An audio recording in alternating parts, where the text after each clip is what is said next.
রাত পেহলেই রাম মন্দিরের উদ্বোধন, দেশ জুড়ে চরম উন্মাদনা। জঙ্গলমহলেও পড়েছে তার আঁচ। তার আগেই নিজের হাতে কুণ্ড সাজিয়ে প্রতিষ্ঠা পুজো করলেন বাঁকুড়া সাংসদ তথা কেন্দ্রীয় শিক্ষা প্রতিমন্ত্রী সুভাষ সরকার। রবিবার বাঁকুড়া খাতড়া এটিএম গ্রাউন্ডে এদিন নিজের হাতে যজ্ঞকুণ্ড সাজিয়ে পুজো করলেন তিনি দাবি করেন, অযোধ্যার রাম মন্দির স্থাপন নিয়ে বাঁকুড়া জেলাতে ব্যাপক প্রস্তুতি শুরু হয়েছে। সারা ভারতবর্ষ জুড়েই উন্মাদনা দেখছেন তো, বিভিন্ন প্রদেশ থেকে এক একজন মানে আমাদের কল্পনার বাইরে এমন এমন জিনিস উপহার পাঠাচ্ছেন যা ভাবতেই পারা যাচ্ছে না।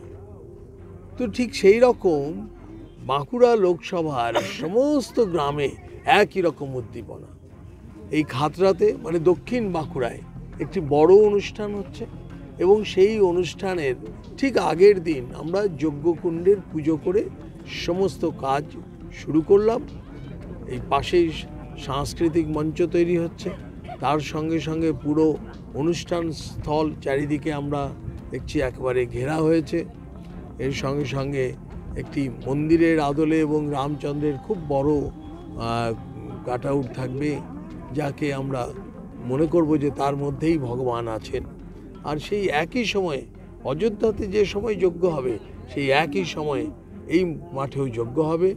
আর সমস্ত মানুষেরা প্রদীপ কেনায় একেবারে মানে এত উৎসাহিত যে প্রদীপ পাওয়া যাচ্ছে না।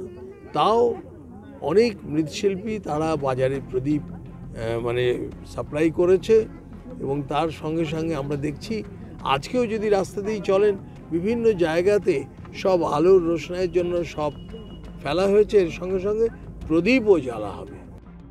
বাঁকুড়া থেকে বনমাল স্বর্ণগ্রাহের রিপোর্ট, এএনএম নিউজ। আরও খবরের আপডেট পেতে সাবস্ক্রাইব করুন আমাদের ইউটিউব চ্যানেলটি আর বেল আইকনে ক্লিক করুন নোটিফিকেশনস পেতে।